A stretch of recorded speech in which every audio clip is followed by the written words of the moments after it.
అయితే నేను డ్యూటీకి వచ్చేసరికి అయితే ఈయన కూడా ఒక 2-3 రోజులు అయితే అందట జాయిన్ అయింది. ఇద్దరం కలిసి వచ్చినాం. మా సార్ వాళ్ళ ఇంటికాడ ఉన్నాం. ఇక మా సార్ వాళ్ళ ఇంటి దగ్గర నుంచి సరే పోవాల్సిన చోటుకు పోతాను. మా సార్ లేడు, కార్లో లేడు.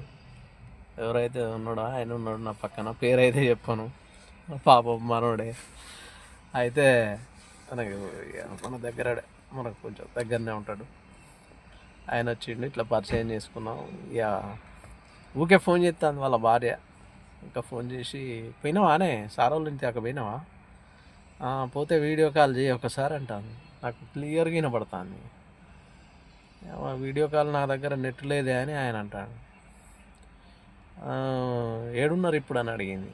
ఏడున్నారు అని అడిగితే ఏం లేదు, ఇగో ఇప్పుడే బయటకు వచ్చినాం అంటాను. లొకేషన్ చెప్తాడు ఆయన. నెట్ లేదంటాను. మీ సార్ వాళ్ళ ఇంటికాడ వైఫై ఆన్ చేస్తావు కదా, ఆన్ చేసుకోరాదు, సార్ వాళ్ళ ఇంటికాడనే ఉంటే అని అంటాను.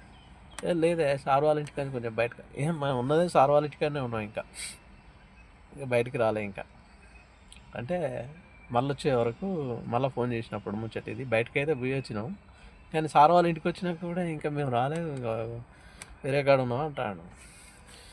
మరి నీ పక్కన డ్రైవర్ అన్న ఉంటాడుగా, ఆయన హాట్స్పాట్ ఆన్ చేసుకోరాదు అంటే అది అంటే నా పేరు ఆమెకు తెలియదులే, కానీ ఆమెకు తెలుసు కాబట్టి, డ్రైవర్ ఉంటాడు కాబట్టి తెలుసు కాబట్టి ఆయన హాట్స్పాట్ ఆన్ చేయరాదు అని అంట.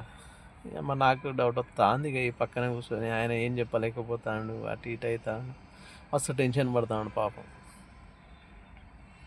నాకైతే మరి అది ఈయన మీద అనుమానమా, మరి ఆమె క్యారెక్టర్ అని నాకు అసలు అర్థం కాలేదు. మీకు ఇంట్లో ఏమన్నా అర్థం అయితే కామెంట్ చేయండి friends. Thank you to one and all.